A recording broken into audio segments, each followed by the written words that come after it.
Je suis Eric Duverger, je suis membre du conseil d'administration de l'APK et j'ai le plaisir d'être l'animateur de la première table ronde de la journée APK sur la commande publique. Trois thèmes sont au menu de cette table ronde sur les achats responsables. Ils ont été choisis par les membres du groupe de travail achats responsables et bonnes pratiques. Le premier thème, la relation responsable au cœur de la performance du management des achats. Le deuxième sur l'évolution des prix, comment maintenir l'équilibre de la relation commerciale en période de turbulence. Pierre Pelouzet en a parlé un petit peu tout à l'heure. Et le troisième, sur les pénalités, une clause indispensable et responsable.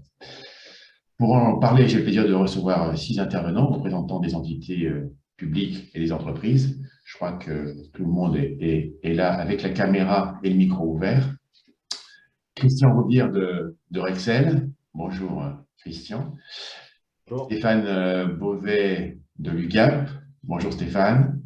Bonjour. Isabelle Clamens de la région Île-de-France. Bonjour Isabelle. Bonjour à tous. Xavier Lallemand de Helix. Bonjour Xavier. Vincent Carlier de Fiducial Office Solutions. Bonjour, bonjour Vincent. Bonjour. Et Aude Jean de H Corpo. Bonjour Aude. Bonjour à tous. Super, tout le monde est là. Bonjour à tous les participants. Je crois qu'on est plus de 150 et le compteur continue à tourner, donc on est tous connectés. N'hésitez pas à poser vos questions sur l'icône Q et R et on essaiera d'y répondre en fin de table ronde. On démarre le premier thème sur la relation responsable au cœur de la performance du management des achats. Le 27 mars dernier, une nouvelle circulaire, on passe le numéro 6338 SG, relative à l'exécution des contrats de la commande publique, venait renforcer les dispositifs en vigueur à la suite de l'augmentation des prix des matières premières. Dans ce contexte économique inédit, l'équilibre de la relation acheteur-fournisseur est de plus en plus jamais au cœur de l'actualité. Xavier Lallemand, vous êtes membre de l'APK et spécialiste des pratiques achats au sein de l'écosystème public-privé. Pouvez-vous nous dire pourquoi la relation acheteur-fournisseur doit évoluer? Est-ce qu'elle évolue? Merci Eric. Je vais rebondir sur ce qu'a dit Pierre Pelouzet tout à l'heure. C'est que tout achat aujourd'hui doit intégrer cette notion de responsabilité. Alors on parle de responsabilité sociétale des entreprises et aujourd'hui on est entré dans cette logique, à la fois avec des attentes très fortes, et on parle beaucoup de l'urgence climatique, des problématiques environnementales, donc des notions qui existent depuis quelques années, mais qui sont venues dans le débat aujourd'hui de plus en plus fortes. Et puis à ça, on vient d'ajouter avec les problématiques de la crise actuelle, tout ce qui touche à l'augmentation des prix, à l'inflation, et donc l'impact que ça a sur les pratiques achats. Donc, c'est cette notion de responsabilité en fait qui fait que petit à petit les relations doivent évoluer, parce que la responsabilité, si on reste bien sur ce mot, elle est partagée. En fait, elle est partagée entre l'acheteur et le fournisseur. L'acheteur qui définit effectivement des besoins et des nouvelles attentes sur ces sujets-là, et puis le fournisseur qui lui doit soit dans ses modes de production, soit dans ses propres achats d'ailleurs, intégrer ces notions-là. Et donc, on est bien dans une co-responsabilité, et on reparlera, ça a été dit plusieurs fois, de tout ce qui tourne autour de la relation acheteur-fournisseur, mais c'est en portant cette co-responsabilité qu'on doit finalement travailler autrement. Et je pense qu'un des premiers sujets, c'est la notion de transparence. Si on porte une responsabilité commune, on doit instaurer davantage de confiance et faire en sorte que acheteurs et fournisseurs finalement construisent les réponses attendues ensemble. Donc, c'est une responsabilité qui va finalement amener à faire évoluer les relations dans les deux sens. Certes, on attend que les acheteurs peut-être intègrent plus ces notions-là dans leur marché quand ils construisent leur marché, mais enfin, on attend également des fournisseurs qu'ils soient force de proposition. Et donc, cette transparence doit amener effectivement un changement. La transparence dans qu'est-ce qui constitue la valeur d'une offre. On parlera des évolutions de prix. La question centrale, c'est qu'est-ce qui fait le prix d'une offre, et est-ce qu'aujourd'hui, on est prêt, entre un acheteur et un fournisseur, à partager ce que longtemps les fournisseurs n'ont pas voulu partager en disant ce sont nos secrets de fabrication et ça ne vous regarde pas, ou ce que les acheteurs ne voulaient pas forcément savoir parce que ça permettait d'éviter de rentrer dans le détail de pourquoi je vais choisir telle offre par rapport à ce prix-là. Et donc, sortir de ce cliché que moi, j'entends régulièrement quand je parle avec des fournisseurs sur de toute façon, les acheteurs, ils mettent tout ça, mais à la fin, tout ce qui compte, c'est le prix, ce qui est caricatural et faux. Et puis, en même temps, accepter qu'il faut rajouter et remettre de la valeur, mais avec une conséquence sur les prix. Et donc, c'est cet équilibre qu'il faut trouver. Donc voilà, donc je pense que cette notion d'être plus transparent et donc dans l'amont, dans le sourcing, dans aussi les questions qu'on peut poser dans un marché, finalement, en savoir plus et discuter plus et montrer plus pour bien faire comprendre et intégrer ces notions-là dès le départ. Voilà un petit peu ce que je peux vous dire sur ce sujet. Et nous y reviendrons forcément. Effectivement, y revenir. Moi, je vais noter, Xavier, deux choses. La co-responsabilité et la responsabilité, elle doit être effectivement partagée. Et une grande transparence. Stéphane Beauvais, vous êtes chef du département des politiques publiques à l'UGAP. Pouvez-vous nous dire, au sein d'une centrale d'achat dont la raison d'être est d'acheter des produits et des services, qu'est-ce qu'une relation responsable dans le management des achats? Bonjour, enfin rebonjour à tous. Une relation responsable, c'est un peu comme l'a dit Xavier, c'est-à-dire que l'idée est de prendre sa part de responsabilité dans la relation, c'est-à-dire que il n'est pas question à un moment, en tant que client, de considérer que l'intégralité des problématiques qui vont se générer pendant la gestion du contrat, on a un contrat qui va durer quelques temps, repose uniquement sur l'entreprise qui a remporté le contrat. Il y a au contraire une responsabilité qui est partagée. Ça veut dire que les acheteurs doivent globalement prévoir dès le départ quelles sont les règles qui vont permettre de gérer les problèmes. Imaginons qu'on arrive quand même à en envisager un maximum, puisqu'il y a un peu d'expérience qui s'acquiert. Et donc, toutes les questions qui vont être sur les hausses de prix, ça a été rappelé il y a peu de temps, elles sont fréquentes aujourd'hui et on les subit souvent. Il faut partager le travail là-dessus, tout ce qui est gestion des litiges, de résolution des litiges. Donc tout ce travail dans la relation responsable, il est à la fois d'avoir la bonne posture pendant l'exécution du contrat, mais aussi finalement d'avoir essayé d'anticiper et d'encadrer à travers des clauses tout ce qui va permettre de gérer ça de manière partagée, responsable, et surtout ce sera transparent, comme ça a été dit aussi par Xavier, parce que c'est écrit dans le contrat avant qu'il ne soit signé. C'est écrit finalement dans la procédure d'appel d'offres. Comment accompagnez-vous vos acheteurs pour effectivement les emmener vers cette relation et cet échange responsable avec les fournisseurs? Quels sont les outils que vous avez à disposition, les méthodes de formation? Alors, premièrement, nos acheteurs, en fait, souvent sont issus du monde industriel, en tout cas du monde de l'entreprise. Donc, ils connaissent ce monde-là et ça leur donne beaucoup de réflexes et ça leur donne aussi une posture souvent de vigilance. Donc, ils sont assez attentifs à ce que peut vivre une entreprise quand elle va gérer un contrat, donc les questions d'approvisionnement, les questions de trésorerie, les questions d'impayés, tout ça, c'est naturel. Le fait de s'adresser ou pas à des PME. Donc, chez nos acheteurs, c'est assez fréquent qu'on n'ait pas besoin de leur amener ce genre de sensibilité. Après, ils sont bien évidemment accompagnés par un juriste et puis par des fonctions support. L'idée, c'est qu'ils fassent le travail d'un acheteur normalement, c'est-à-dire le sourcing. Toutes les informations importantes dont a parlé Xavier juste avant, c'est là qu'il faut les détecter pour pouvoir les mettre dans le contrat. Donc, nos acheteurs font tout ce travail-là.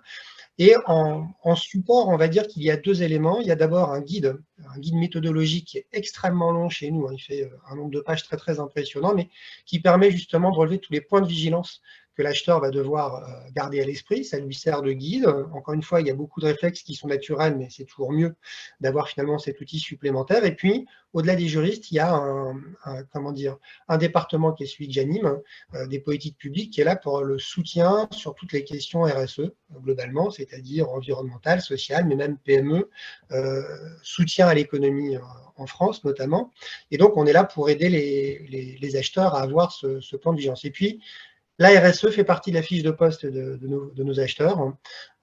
Et bien sûr, on n'est jamais assez bon en RSE. Donc, l'idée à chaque fois, c'est de muscler de plus en plus les formations qu'on peut leur proposer en interne pour s'approprier ces questions-là, en fait.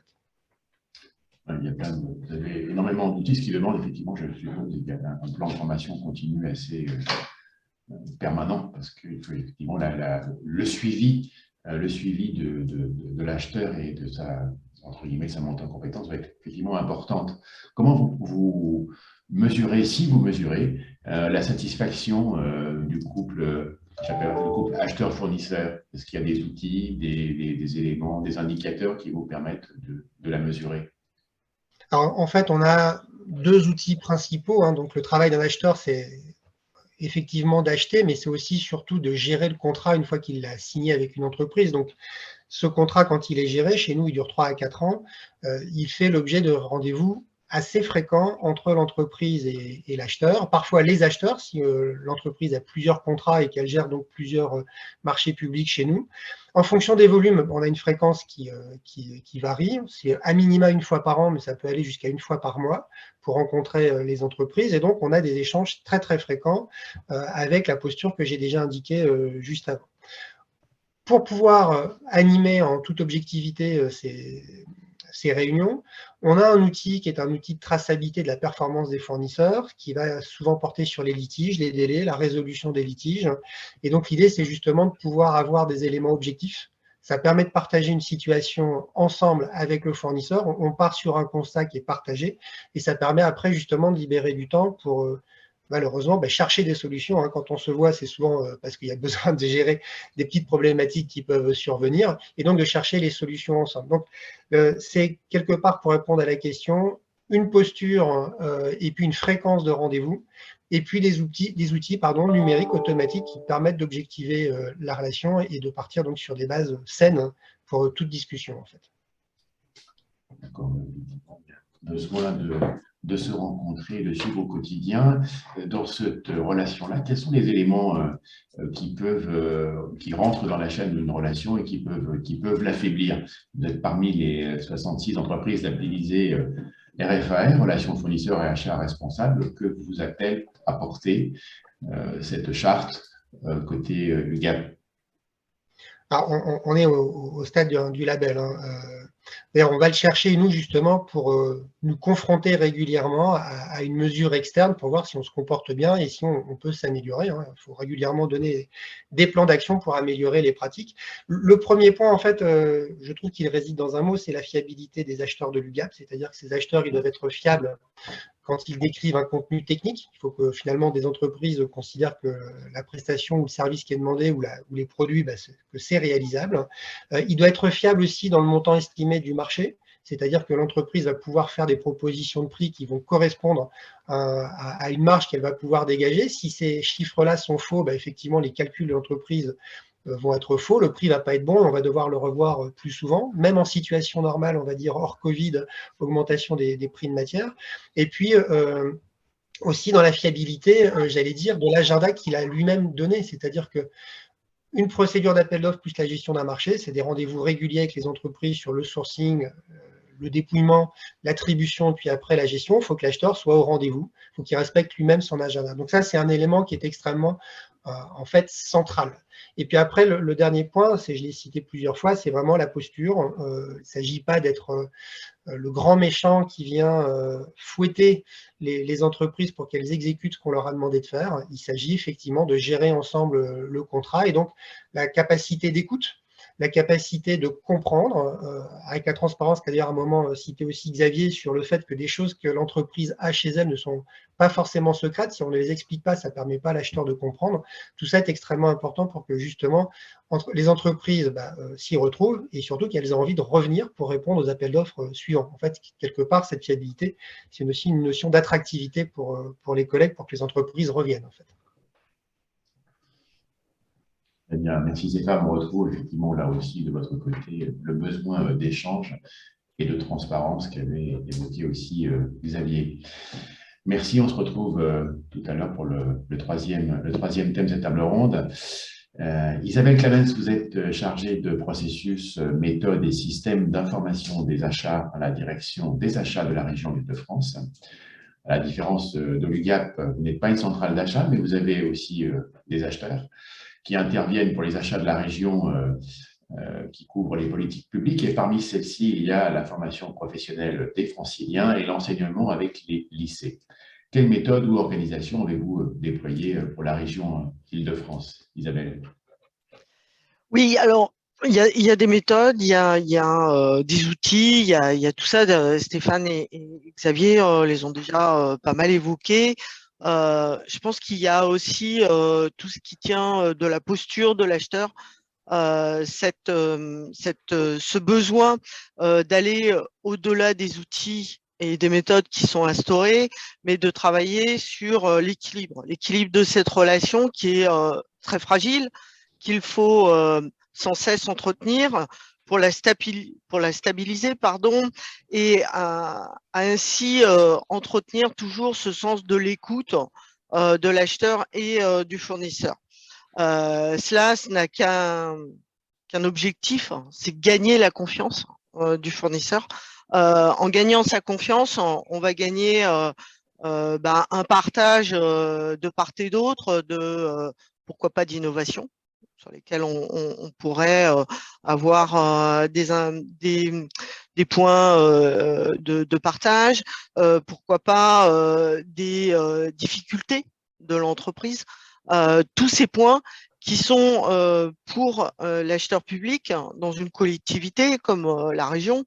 Rappelons, c'est un petit milliard d'achats. On est sur un peu plus de 2500 fournisseurs actifs tous les ans. Donc, pour une quinzaine d'acheteurs sur le domaine, c'est clair que c'est un challenge de tous les matins. Et cela, c'est une façon pour les acheteurs de lutter sans cesse contre ce déséquilibre de cette relation qui peut entraîner des ruptures. Et ces ruptures dans les relations, eh bien, Stéphane l'a très justement dit, c'est une perte d'attractivité de la collectivité, c'est de plus en plus d'infructueux. Et c'est un point qui ne valorise pas l'achat public, ce que l'on cherche tous à faire depuis maintenant une grosse dizaine d'années. Merci Isabelle. Traditionnellement, la gestion de la relation était ou est toujours ancrée dans la culture de l'écrit. Hein. L'acheteur parle au fournisseur et le vendeur parle à l'entité publique. Je trouvais que c'était assez… en tout cas, ça image beaucoup cette relation. Comment faire pour humaniser cette relation et faire en sorte que l'acheteur parle au vendeur, comme les hommes se parlent? Effectivement, nous avons et nous aimons les écrits hein, dans la fonction publique et dans l'achat public. On aime ça. On est encadré par des codes, des règlements, des lois, des directives. On en a partout. Il y a un moment où il faut se dire arrêtons. Ça ne veut pas dire qu'on n'en tient pas compte, mais ça veut dire simplement parlons-nous, rencontrons-nous. Je pense que ça, c'est si on veut travailler l'équilibre de notre relation, se connaître, travailler sur notre confiance, il va falloir un moment ou un autre que on se rencontre l'un et l'autre et que l'on se comprenne. Parce que si on se rencontre pas, on se comprendra jamais. Un cahier des charges, c'est bien. Il a vocation à donner les grandes lignes. Il a vocation à établir notre relation. Ça ne veut pas dire qu'on n'en tiendra pas compte, mais il y a besoin de se comprendre. Donc, cette relation équilibrée, c'est mieux se connaître, c'est aussi mieux se parler. Hein, parce qu'au-delà des mots, il y a tout ce qu'il va y avoir de non-verbal et qui est important et sur lesquels on décèle souvent beaucoup de choses. Mais en faisant ça, c'est vrai que l'acheteur fait quelque chose, alors que maintenant il a de plus en plus d'habitude, parce qu'on fait, on a beaucoup de sourcing, on a de plus en plus Stéphane, vous avez beaucoup d'acheteurs qui viennent du privé. Bon, dans l'achat public, il y en a de plus en plus aussi. Mais c'est en faisant ces échanges-là avec les fournisseurs, c'est sortir aussi de sa zone de confort et se mettre à la portée du fournisseur. C'est pas que l'achat public est perché ou n'est pas de même niveau.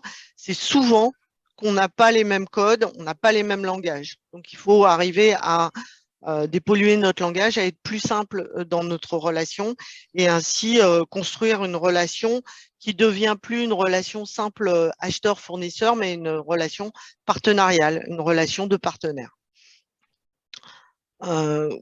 Construire une vraie relation comme celle-là, c'est construire pour l'avenir de la collectivité, c'est une meilleure attractivité de la collectivité, c'est lutter contre les infructueux, c'est un petit peu ce que je disais tout à l'heure, mais c'est vrai que c'est une vraie plaie, c'est souvent un écueil sur lequel, par peut-être manque de langage, manque de contact, on arrive à augmenter ces taux et c'est vraiment une des plaies de l'achat public. Merci, voilà. merci Isabelle, merci à tous les trois. J'ai listé quelques noms pour conclure ce premier thème. Co-responsabilité, transparence, échange, écoute, la posture de l'acheteur, se comprendre. Et je conclurai en disant, parce que j'aime bien ce que vient de dire Isabelle, parlons-nous, rencontrons-nous, arrêtons de nous cacher derrière les emails et travaillons en partenariat. Voilà, c'est ce que je garde. On en avait déjà parlé, je trouve cette phrase assez synthétique de ce premier thème, de l'importance de la relation entre l'acheteur et le fournisseur. Deuxième thème sur l'évolution des prix. Comment maintenir l'équilibre de la relation commerciale en période de turbulence. Donc là, on est quand même en plein dedans et je pense que c'est une première pour tout le monde. Entre la fin supposée de la pandémie, guerre en Ukraine, le réchauffement de la planète, l'évolution à la hausse des matières premières et le quotidien des Français, des entreprises, voilà, toute personne présente dans le monde, c'est le quotidien. Aujourd'hui, nous avons, je pense, devant nous encore au moins quelques mois, au moins 2022, sans attendre des améliorations durables. Voilà, j'ai pris un exemple sur le prix du container venant de Chine, parce que c'est quand même une partie de nos approvisionnements. Il était l'année dernière à 15 000 $. Il est aujourd'hui entre 9 et 10 000 $ contre 2 200 $ avant la pandémie. Voilà, ça nous donne le chemin qui reste encore à faire. Christian Rouvière, vous êtes directeur des marchés publics chez Rexel France, distributeur de matériel électrique et fournisseur de solutions en maîtrise de l'énergie. Compte tenu de la typologie de vos produits, vous devez être très impacté par la hausse des composants électroniques, du cuivre, du plastique qui rentrent dans vos prestations et les produits vendus à vos clients du secteur public. Oui, et merci Eric. Alors, on a déjà beaucoup dit pas mal sur le sujet, mais on a parlé d'équilibre. Je crois que c'est Xavier qui a parlé d'équilibre. C'est Stéphane qui a parlé de partage des responsabilités, Isabelle qui a parlé de relations. Et je pense que ce sont des mots-clés dans un monde, je dirais, qui a été complètement bouleversé. Donc, et dans ce monde bouleversé, l'équilibre en général a également impacté l'équilibre des prix. Historiquement, nous sommes sur des marchés publics, si je prends l'exemple des fournitures de matériel électrique, qui étaient stables en termes de prix, avec des clauses butoirs qui pouvaient s'appliquer sans problème, ou des clauses de sauvegarde sans problème, avec des indices, grosso modo, qui variaient entre 1,5 et 3% par an, mais on a changé de monde. Donc, on a changé de monde, on a changé de paradigme, et du coup, pour rétablir l'équilibre dont on n'arrête pas de parler depuis tout à l'heure, entre l'équilibre de la relation entre le fournisseur et l'entité publique, bah oui, il faut se parler, mais il faut faire aussi des propositions. Il faut aussi montrer tout le professionnalisme de l'entreprise et en même temps, de l'autre côté, comme vous l'avez dit, faire preuve de bienveillance du côté acheteur public. La situation n'est pas simple pour beaucoup d'entreprises. Concrètement, comment gérez-vous l'impact des prix négociés dans vos marchés? Parce que, bon, voilà, ce sont des marchés qui ont, pour certains, déjà quelques années, peut-être signés avant la pandémie. Alors voilà, parlons concret. Chez Rexel France, nous avons une force commerciale dont la mission, évidemment, est d'appliquer les contrats qui ont été signés. Sauf qu'aujourd'hui, nous sommes dans une situation exceptionnelle et que donc il faut d'abord se parler. À situation exceptionnelle, proposition exceptionnelle. Donc aujourd'hui, il existe des outils. Alors, si je prends côté, je dirais, secteur public, on a quand même des choses qui ont été dites, des choses qui ont été écrites. Je prendrai par exemple la circulaire Castex du 30 mars. Je prendrai les fiches techniques qui ont été faites par la DAJ et qui incitent et qui font des propositions également pour faciliter le dialogue. Par exemple sur le comportement, l'attitude et puis du coup l'écoute dont on doit faire preuve pour faciliter la vie des entreprises, parce que la responsabilité, on parlait tout à l'heure de responsabilité, mais la responsabilité de l'achat, c'est aussi de ne pas laisser, entre guillemets, mourir les entreprises, qu'elles soient petites ou grandes, dans la situation que nous vivons. Et puis, il y a quand même les textes et le CCAG-FCS qui a été refait récemment, je crois que c'était en octobre dernier, propose aussi des solutions lorsque on est face à des augmentations qui sont exceptionnelles sur les matières premières. On a des solutions.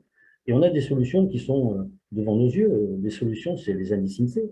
Si je prends par exemple les matières premières que tu citais, Eric, si je prends le cuivre, si je prends l'alu, si je prends le PVC, si je prends l'acier, ces 4 matières premières qui représentent 99,9% de nos produits, eh bien, il y a 4 indices INSEE, 2 matières premières qui existent.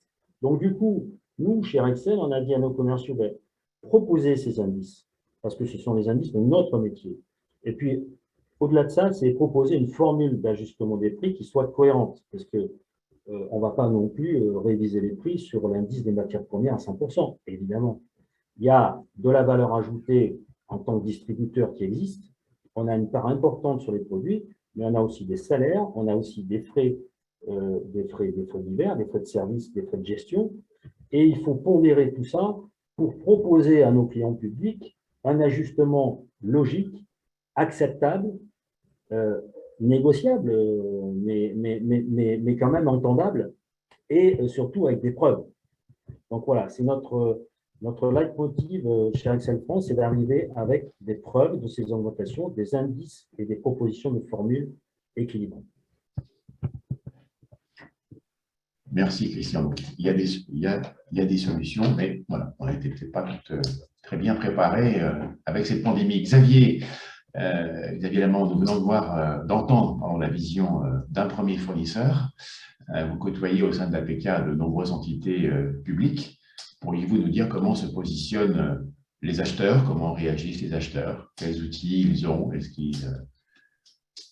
Alors, les acheteurs, bon, d'abord, les acheteurs ne font pas tous la même chose. Donc, il n'y a pas un style d'acheteur et tout le monde ferait pareil. La première chose qui est normale, c'est qu'il faut résister. Le métier d'un acheteur, ça n'est pas… Alors, on n'est pas non plus dans un monde, et je suis le premier à le dire, hein, cet équilibre de la relation, la responsabilité partagée, c'est important. Mais enfin, après, dans la vraie vie, on sait aussi qu'on n'a pas toujours affaire à des gens qui ne vont pas profiter d'une situation. Je rappelle quand même que les augmentations de prix qu'on voit actuellement sont basées sur la spéculation. Elles sont basées sur la rareté de l'offre par rapport à la demande. Donc, le rôle d'un acheteur, ça n'est pas de dire « Ah bah oui, je comprends, le cuivre a augmenté de temps, donc bon, bah ok ». Parce que quelqu'un qui achète et qui revend, bah, il achète plus cher et il revend plus cher. Et beaucoup d'ailleurs construisent dans leur prix des coefficients multiplicateurs. Donc voilà, si la matière première augmente de temps, bah, derrière mes coûts augmentent de temps, et puis voilà, et à la fin mon résultat augmente de temps. Ce qui explique aussi pourquoi parfois l'augmentation de l'inflation vient faire une augmentation de résultat. Donc la compréhension par l'acheteur d'abord de ne pas tout de suite dire oui, d'accord, ok, il faut se mettre autour de la table. Je pense que tout le monde le fait, personne n'en comprend pas les enjeux, mais ça veut dire que maintenant, il faut quand même aller au bout des choses et il faut que les acheteurs aillent réfléchir et discuter sur les impacts réels. Et la difficulté, c'est quand le marché est attribué, celui qui vient, bah, vous discutez avec lui, et l'idée, c'est quand même que normalement, tout ça, bah, ça doit être discuté en amont. Oui, le niveau des augmentations de prix est exceptionnel, mais par contre, quand on fait des marchés sur 4 ans, qu'entre-temps, il y ait des augmentations et qu'il faille revoir les prix, ça n'a rien d'exceptionnel. Sauf que la manière dans un marché d'intégrer en amont les formules dont parlait par exemple Christian juste avant, elles peuvent être nécessaires pour déclencher effectivement à un moment ou à un autre de la révision de prix. Mais peut-être qu'aussi on peut s'intéresser en amont de comparer entre les fournisseurs finalement quels sont leurs impacts. Tout le monde n'achète pas de la même manière. Eric parlait de l'augmentation du coût du conteneur sur la Chine. Il était en 2002 en moyenne, mais enfin sur une année, il peut coûter 500 $ pendant quelques mois, et puis il va en coûter 4000 avant le nouvel an chinois, parce que on est toujours dans cette logique de c'est la pénurie qui fait qu'à un moment, ce sont des matières dont les coûts évoluent aussi de cette manière. Donc, réfléchir en amont et comparer aussi dans l'attribution d'un marché, ou en tout cas questionner en amont, que ce soit dans le source, notamment au moment du sourcing, mais également en intégrant ces fameuses clauses de révision de prix, ça, c'est nécessaire d'en discuter avant. Alors aujourd'hui, c'est l'urgence, on n'a pas le temps, ça va tellement vite que voilà, il y a des éléments qui sont parfois indiscutables. Le SMIC a augmenté de 5% en un an. Forcément, de toute façon, quand vous avez dans vos effectifs des collaborateurs qui sont là et puis toute l'échelle des salaires, forcément, il n'y a pas à discuter. On sait qu'il faut que la part de la masse salariale dans le prix augmente, mais finalement, entre un fournisseur et un autre, elle pèse combien? Et ça, la décomposition du prix, c'est quelque chose que j'ai longtemps abordé et connu. Il y a une résistance, et il y a toujours eu une résistance très forte des fournisseurs sur ces sujets-là. Et pour autant, maintenant que c'est compliqué, là, tout le monde dit, bah oui, mais bon, essaye d'expliquer avec des arguments qui tiennent la route, il n'y a aucun souci, mais voilà. Donc, ça veut dire que quand on compare des offres, on peut comparer les offres telles qu'elles sont aujourd'hui, mais on doit aussi comparer finalement qu'est-ce qui en fait le prix. Et d'ailleurs, avec ça, on va rejoindre d'autres notions dont on parlera plus tard, qui sont finalement l'impact de certains critères, par exemple environnementaux, sociaux, et l'impact réel sur le prix. Donc, cette discussion sur le prix, oui, là, on l'a fait un peu dans l'urgence, c'est normal, mais en tout cas, elle doit nous amener à se dire que cette notion d'échange et de transparence, elle doit se faire dans les deux sens. Ce n'est pas que l'acheteur qui doit être plus responsable, écouter, questionner, s'intéresser. Oui, la professionnalisation de l'acheteur passe par ça, mais c'est aussi les fournisseurs qui doivent à un moment être capables de donner des éléments concrets qui vont être comparés et qui font partie de la règle du jeu, parce que si tout le monde part du principe que oui, c'est comme ça, et donc on ne peut pas faire autrement, à un moment, entre les deux, il y a de toute façon des coefficients multiplicateurs qui se jouent. Et à la fin, n'oublions pas que tout ça, c'est l'argent public. Collectivités qui achètent, elles ne revendent pas, elles l'utilisent. Donc, c'est notre argent qui est utilisé. Donc, voilà, donc c'est un métier compliqué. C'est aussi pour ça qu'on a besoin d'acheteurs, parce que c'est un vrai métier que de faire ça. Et là, effectivement, on ne peut plus être on s'improvise tout d'un coup acheteur parce que ça devient compliqué. Ça nécessite de rentrer dans une technicité à la fois des produits, de l'offre, de ce qui constitue, mais également de la composition de ce qu'est un prix. Et ça se travaille pas facilement que ça. Voilà, je ne sais pas si ça répond à votre question, mais c'est ma réponse. Alors voilà, ça apporte effectivement du partage et pour avoir travaillé dans des entreprises qui répondaient au marché public, la constitution du prix n'est pas toujours quelque chose de connu des équipes commerciales et pas toujours non plus disponible dans l'entreprise. Voilà, on retrouve le prix du produit et pas toujours évident à comprendre dans une entreprise, ce qui ne permet pas simplement non plus d'en parler. Donc, il y a aussi une évolution à faire côté fournisseur, mais je pense que Vincent Carlier, vous êtes directeur des comptes stratégiques chez Fiducia Office Solutions. Donc, on revient côté fournisseur privé. Vous avez, je pense, les mêmes difficultés que Rexel en termes d'approvisionnement, parce que vous avez également des produits où la matière première est fortement impactée. Et vous nous parlerez sûrement de la constitution des prix et des difficultés à pouvoir transmettre l'information aux acheteurs publics. Alors oui, rebonjour à tous. Alors oui, mais malheureusement, on rencontre les mêmes soucis que décrivait Christian. Nous, on a sur la proposition que l'on fait aux aux entreprises et aux services publics sur plus de 20 000 références dans les catalogues. En fait, on est parfois, on a des produits qui sont issus d'industries lourdes et l'impact est parfois important hein, dans cette période. C'est même sans précédent. Hein, comme je vais citer un exemple qui parlera à tout le monde, hein, qui est le papier. En 4 mois, on a pris 50% d'augmentation sur le papier, avec des augmentations répétitives. C'est vraiment du jamais vu hein, dans ce domaine. Donc, il faut trouver les ressorts pour effectivement entretenir un dialogue permanent. Il faut trouver de la réactivité parce que, compte tenu des spécificités de la commande publique, des principes d'intangibilité du prix, les clauses de révision qui sont strictes, la difficulté, hein, c'est de pouvoir répercuter ces hausses à répétition, parce que c'est des hausses à répétition en ce moment, très rapidement, parce que sinon c'est l'équilibre financier du dossier qui est en question dans ce cas-là. Et alors, j'ajouterais en plus de ce problème-là là, actuellement, c'est que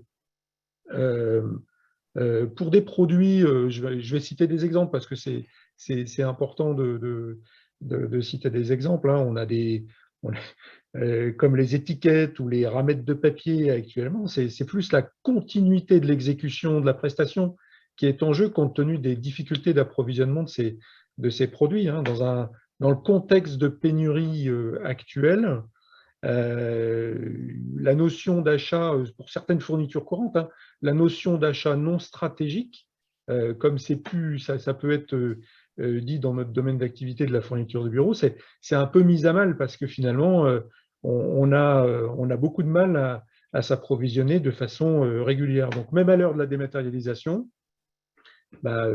il faut du papier et des étiquettes pour continuer à travailler, même dans les services publics. Et donc, là-dessus, c'est forcément les délais contractuels qui vont être mis à mal. Et puis, derrière, les pénalités potentielles qui peuvent être déclenchées.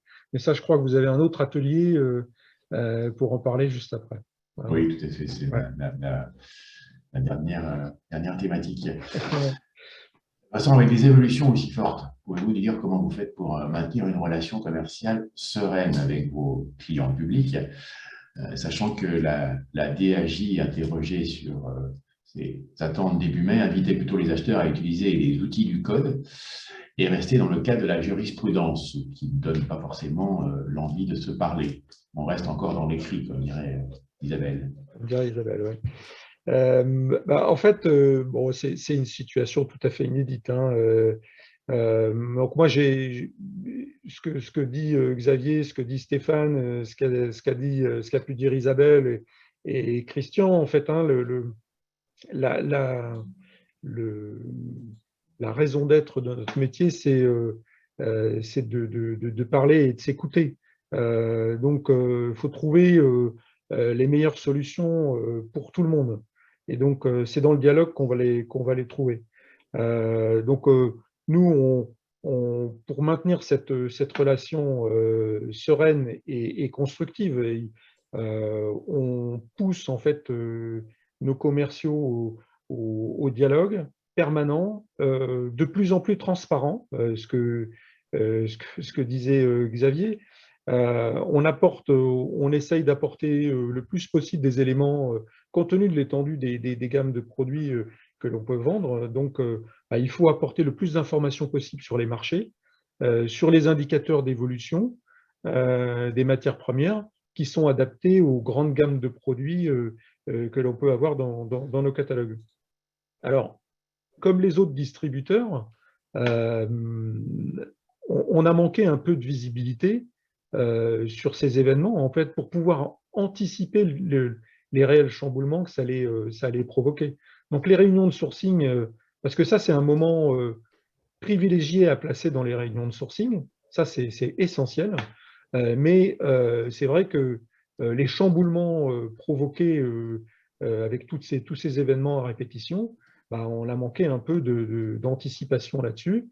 Et ce qui fait que les réunions de sourcing qu'on a pu faire il y a quelques années sur les contrats qui sont en cours actuellement, c'est vrai qu'on n'a pas pu forcément aborder les choses de façon tout à fait transparente à ce moment-là. Donc, alors, malgré tout, il y a un gros travail à réaliser hein, sur les indices de révision. Christian citait effectivement les indices de matières premières, donc il en existe beaucoup. Ce qu'il faut arriver à donner, c'est de la transparence dans les indices de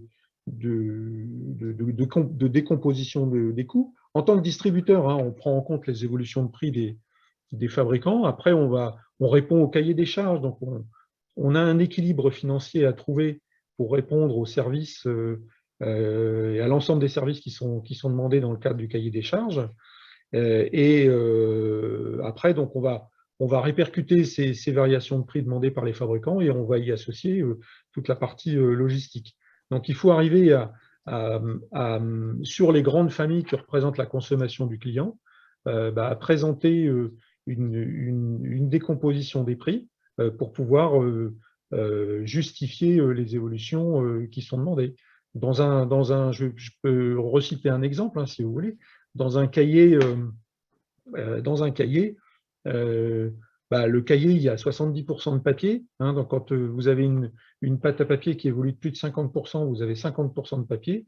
Vous avez 20%, c'est à peu près la couverture du produit, quand elle est en PVC, quand elle est en carton, quand elle est en imprimé ou pas imprimé, etc. Et après, vous avez 10%, c'est le reste, c'est la spirale, si c'est un cahier à spirale, etc., etc. Donc, il faut tenir compte de tous ces éléments pour pouvoir justifier une évolution de prix. Donc, même si on n'est pas encore tout à fait au point côté de nos commerciaux, on essaye d'apporter beaucoup plus d'éléments à ceci pour pouvoir, en fait, lors de leur dialogue continu en ce moment avec leurs acheteurs publics, d'apporter des éléments de transparence. Donc, voilà, il faut arriver à intégrer ces phénomènes aujourd'hui dans les cahiers des charges.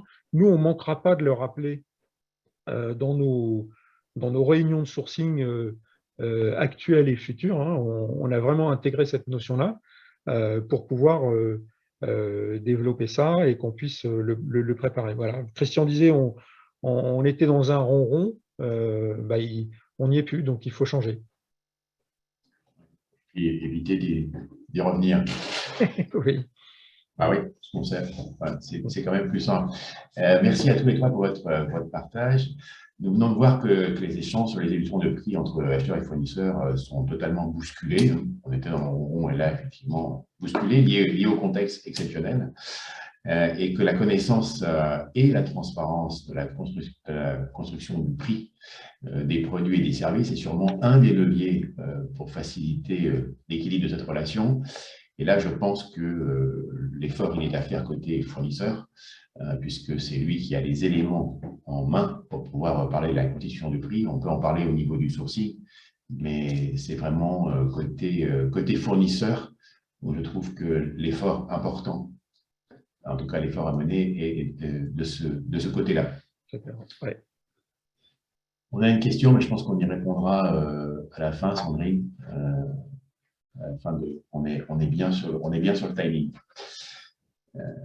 Dernier thème important sur les pénalités. La conséquence de l'évolution des prix. Hein, derrière, on a le délai et en ce moment, les pénuries de matières premières doivent forcément impacter fortement les délais des produits. Donc, on a deux choses en même temps, l'évolution et les pénalités, ce qui n'est pas toujours le cas. Une clause indispensable et responsable dans les marchés publics. J'ai relu le texte, donc je voulais le rappeler à toutes fins utiles, parce que de temps en temps, c'est pas mal de relire le texte, on oublie. Hein. Donc, je vais vous le lire. Les pénalités ont pour objet de réparer forfaitairement le préjudice qui est susceptible de causer au pouvoir adjudicateur le non-respect par le titulaire du marché des délais d'exécution contractuellement prévus. Voilà.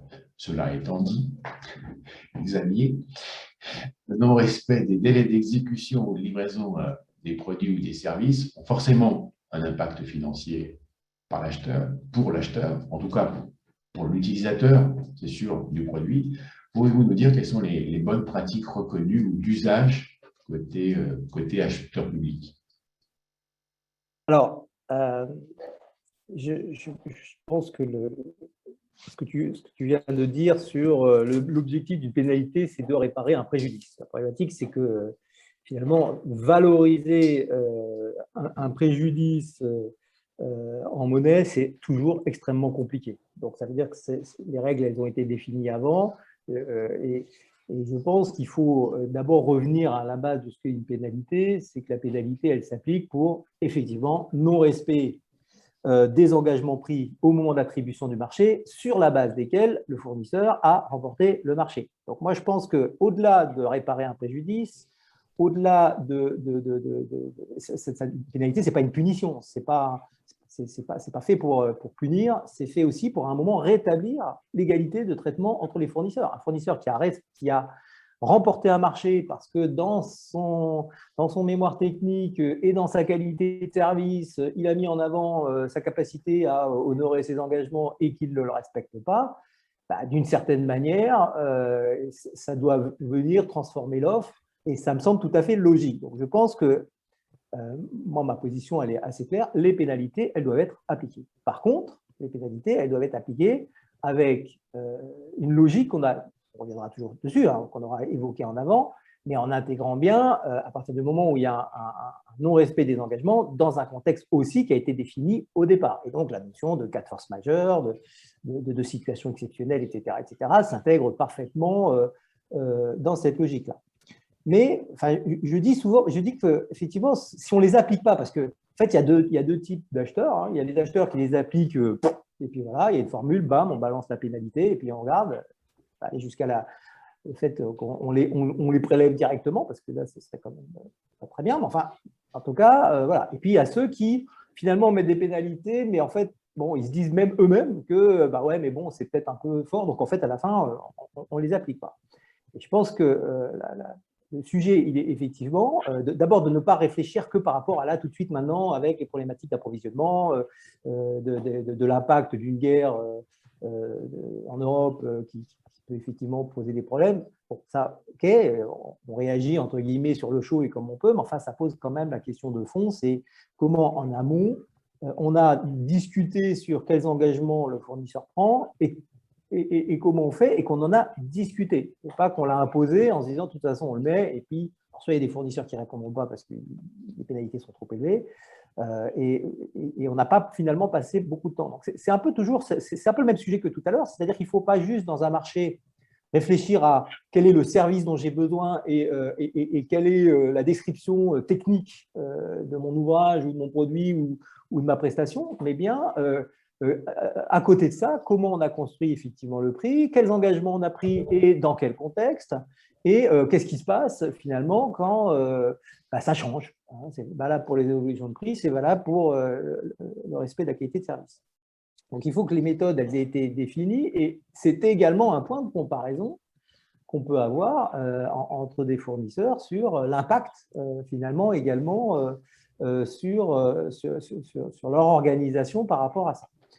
Donc, bien évidemment, enfin, ça a été réaffirmé par la DGI, les pénalités, il faut les proportionner, il faut des limites. On ne peut pas se retrouver avec… C'est la limite de responsabilité. Vous ne pouvez pas à un moment facturer à un fournisseur plus que sa commande parce qu'il n'a pas fait, parce qu'il n'a pas respecté le délai. Donc, il doit y avoir des limites dans les pénalités, c'est logique. Il doit y avoir une proportion, il doit y avoir les conditions dans lesquelles on démontre que c'est un cas de force majeure. Et donc là aussi, ça veut dire que le fournisseur aussi, il doit accepter de montrer un certain nombre de choses. J'ai vu dans les questions tout à l'heure, qui revenaient sur les prix, une personne qui dit, mais finalement, on nous dit que les prix d'achat augmentent et quand on demande finalement la preuve avec les factures d'achat, les fournisseurs ne veulent pas les donner. À un moment, il faut avoir de la cohérence. Si on veut justifier que c'est exceptionnel, à un moment, il faut montrer et il faut démontrer. Sinon, le risque, c'est que finalement, pour ceux pour qui c'est réel, on remet de la méfiance au niveau de l'acheteur qui finalement, ça sert à tout, quoi. La pandémie, elle va servir pendant des années à justifier des tas de trucs.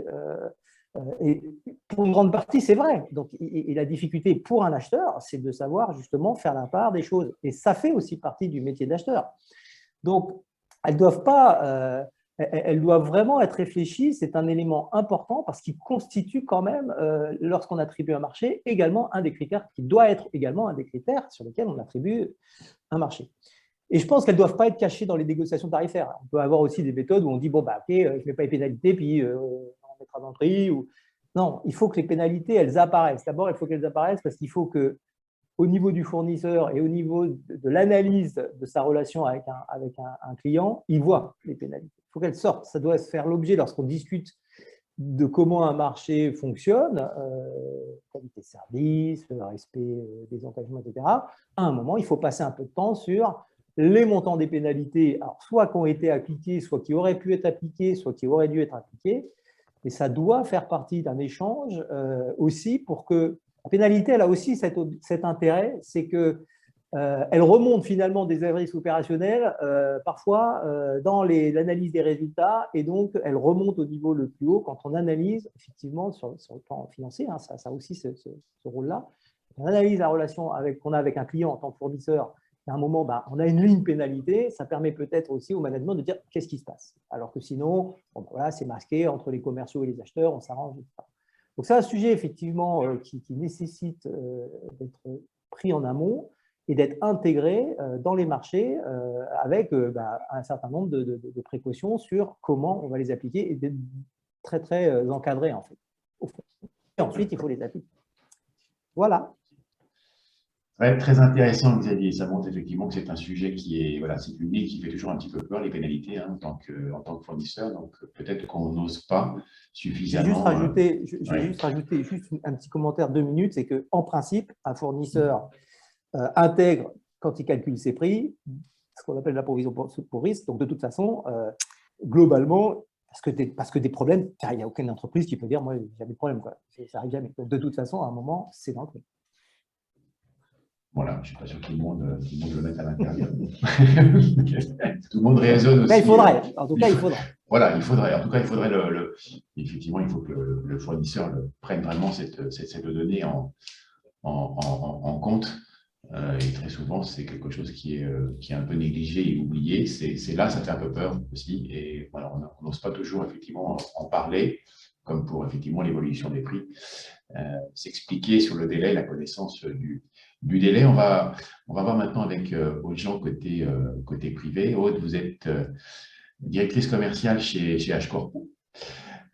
Comment, côté d'une entreprise, donc un fournisseur, comment dans votre métier, qui est le métier de la réservation hôtelière, vous travaillez pour la mise en place et la tenue de vos engagements?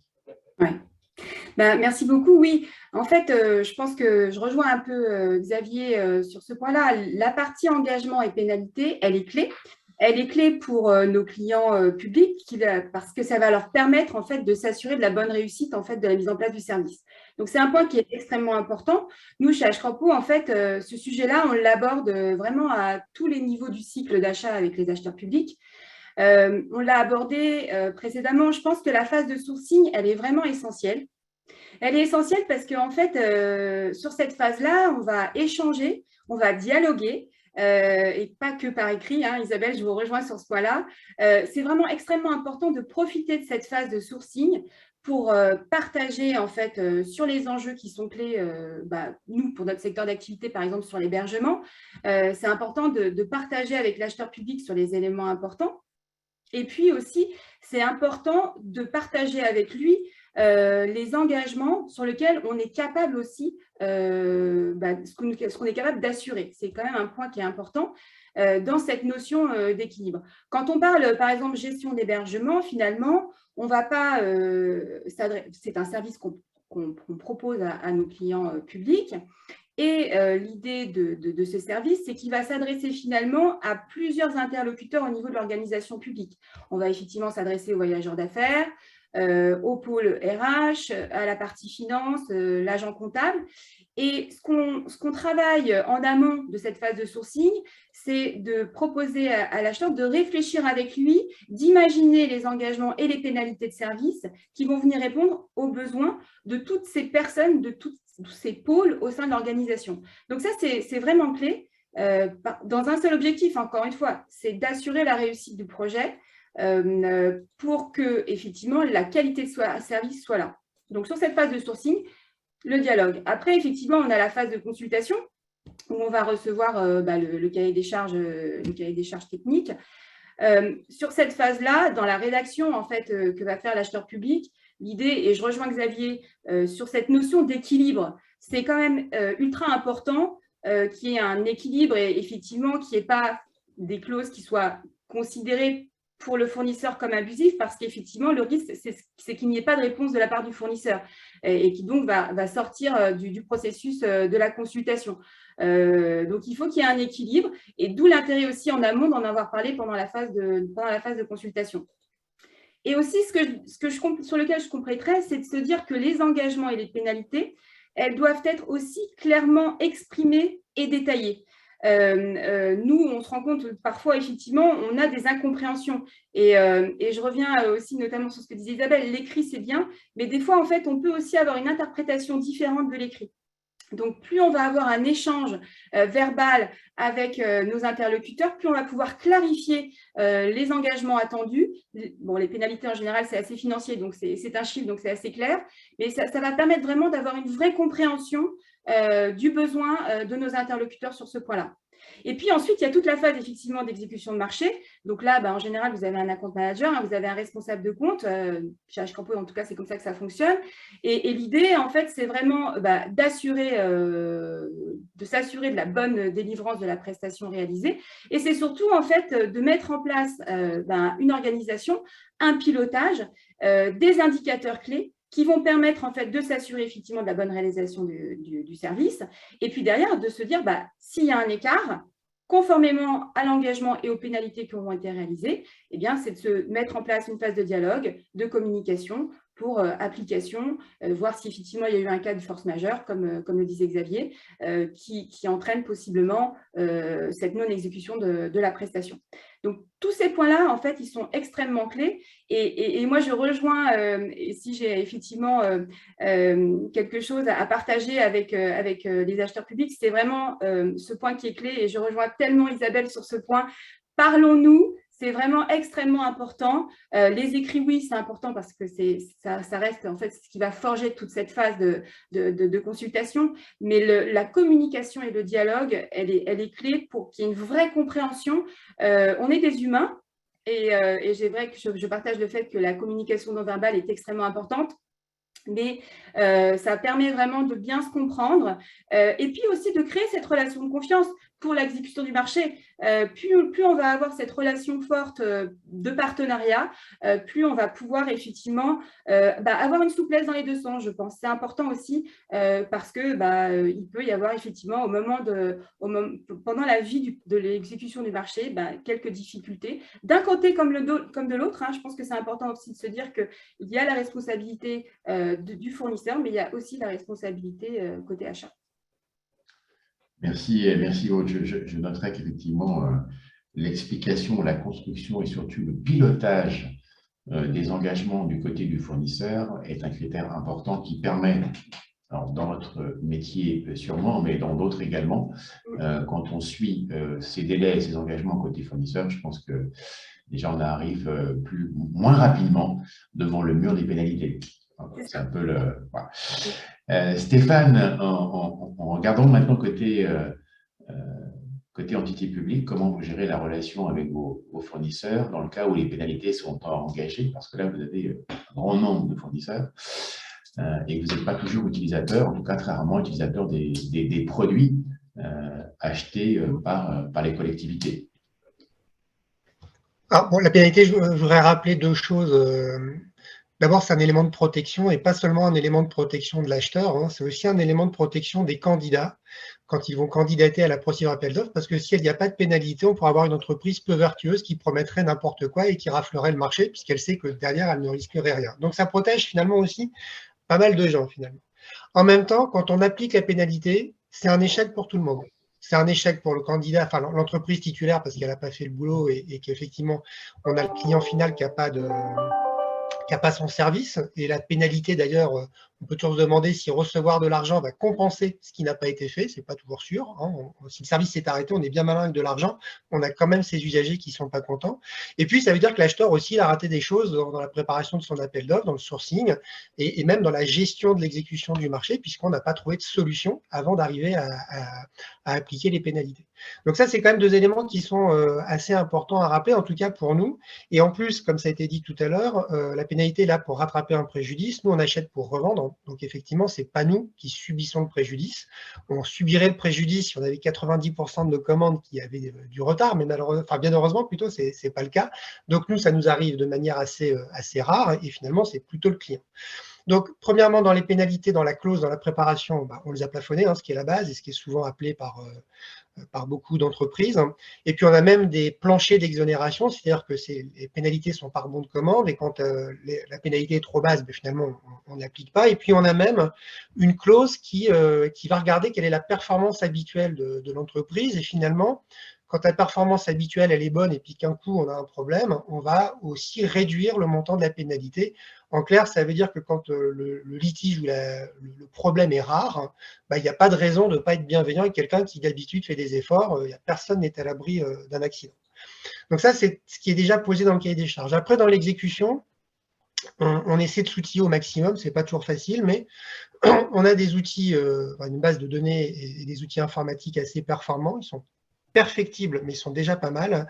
Et donc, dès qu'on a une détection de dérive et de probabilité de pénalité, parce qu'on aurait un retard, on a un engagement avec une personne qui est dédiée à ça chez nous, de discussion entre le fournisseur et le client final, pour justement regarder si finalement il va y avoir ou pas préjudice, si on peut aménager le délai. Et donc, on a tout un travail d'échange assez important. C'est là d'ailleurs souvent qu'on demande au client final si le préjudice va être fort et que la pénalité va se justifier comme étant une forme de compensation, alors parfois illusoire, du préjudice subi par le client final. Donc, ces éléments-là sont des éléments qui sont finalement, donc, encore une fois, en préparation avec ce qu'on met dans les clauses, et notre système d'information qui permet de mesurer la performance habituelle du fournisseur et une personne qui est dédiée pour gérer les difficultés et donc essayer d'éviter l'application des pénalités. Chez nous, la pénalité est inférieure au millième du chiffre d'affaires. Elle a même été quasiment divisée par deux entre 2020 et 2021, parce que 2021, on avait finalement, avec un peu de retard, une forme de contre-coup de ce qui est arrivé après le Covid. Il y a eu des choses pendant le premier confinement, mais aussi beaucoup après. Et donc, il y a eu pas mal de travail qui a permis, à travers ce que disait Isabelle, des explications qu'on avait, c'est souvent le téléphone qui marche à ce moment-là, de pouvoir réduire l'application des pénalités. Merci Stéphane. Je pense que vous gérez c'est pas je pense, c'est que vous gérez des volumes importants de transactions, de clients publics et de fournisseurs. On vient de voir que le pilotage et le suivi des délais est important.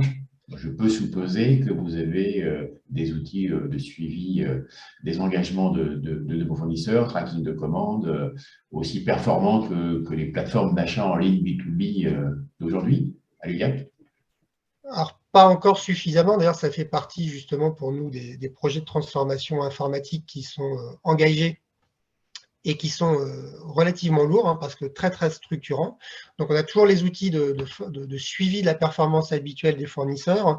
On n'est pas encore au stade, effectivement, du B2C privé. C'est par contre complètement engagé, parce qu'effectivement, ça permettra d'améliorer la mesure et aussi, encore une fois, la détection. Donc, la réponse va être oui et non. Globalement, de toute façon, les acheteurs publics aujourd'hui sont obligés de continuer à s'équiper en outillage informatique pour suivre à la fois la qualité dans les produits et puis dans les prestations, parce que la loi nous a amené sur d'autres sujets, notamment l'économie circulaire, à rentrer dans un suivi et des déclarations qui sont faites aux produits. Donc, on a un engagement global de l'ensemble des acheteurs publics qui va aller dans ce sens-là avec des outillages de plus en plus performants. C'est un chantier qui va demander des investissements, qui ne sont pas déjà engagés, mais de toute façon, les acheteurs publics vont globalement vraiment beaucoup s'améliorer et s'équiper dans les prochaines années.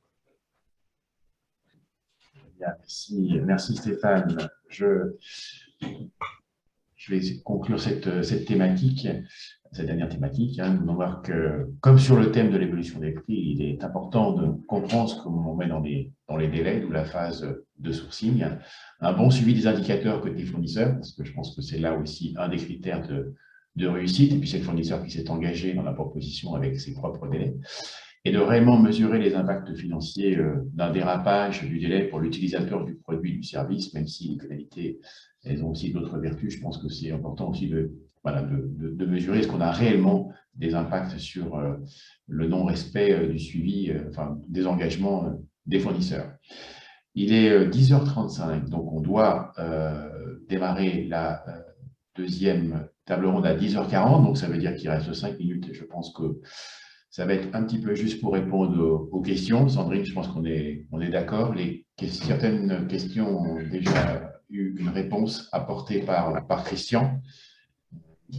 Donc, je propose je voudrais qu'on revienne quand même sur la première question qui a été posée, qui était effectivement que pensez-vous de la position de la DAJ sur l'intangibilité du prix? Elle s'oppose à la révision sèche du prix. Est-ce en phase avec la situation économique actuelle? Là, je vais plutôt demander à un acheteur public de répondre, soit Isabelle, soit Stéphane, en quelques mots. Alors, je ne vais pas, moi, me prononcer sur une position de la DAJ. Il y a quand même des outils qui permettent de gérer aujourd'hui les hausses de prix, hein, parce que les discussions sur les hausses de prix, c'est quotidien. À partir du moment où vous avez 700 titulaires et 3000 marchés actifs chaque jour, la discussion sur les hausses de prix, c'est quotidien. Nous, on travaille effectivement avec ce que permet le code. Il y a la notion d'imprévisibilité, de toute façon, qui permet effectivement de gérer une partie des cas. Il y a aussi, au-delà de ce qu'a décrit Xavier, c'est-à-dire sur la connaissance du coût et de la structure de coût chez le fournisseur que l'on a, de toute façon, une veille régulière sur le fonctionnement de la filière, sur les impacts sur les matières, l'énergie, le transport. Et donc, globalement, de toute façon, on est capable d'analyser, même avant finalement que le fournisseur ne nous donne des informations, ce qui se passe globalement pour une filière, pour une typologie de produits ou de prestations. Et donc, on se sert aussi de ça pour motiver, nous, les acceptations que l'on a dans les hausses de prix. Alors bien sûr, comme l'a dit Xavier, c'est pas le monde des bisounours, on n'accepte pas dès qu'il y a la main élevée, mais la discussion est faite. C'est d'abord une discussion pour être d'accord sur les impacts des différentes hausses matières, énergie et transport, et puis après, on rentre dans l'écrit pour l'acter. Aujourd'hui, je pense que ça va représenter 40 à 50% de la gestion d'un marché pour un acheteur sur certaines familles produits. Le papier a été cité, il n'y a pas que ça. Toute l'énergie, quand vous achetez pour la revendre, aujourd'hui, vous avez des événements qui sont à l'est de chez nous, qui ont eu des impacts très forts. C'est devenu un élément très récurrent et je pense qu'il y a quand même beaucoup d'augmentations de prix qui sont acceptées aujourd'hui, encore une fois dans un partage. Et au-delà de la position de la DAJ, beaucoup de choses sont faites par les acheteurs publics pour accepter, une fois que les discussions et la compréhension a été faite, les augmentations dans des marges raisonnables et dans un partage finalement du coût que représentent ces augmentations. Merci Stéphane. Je pense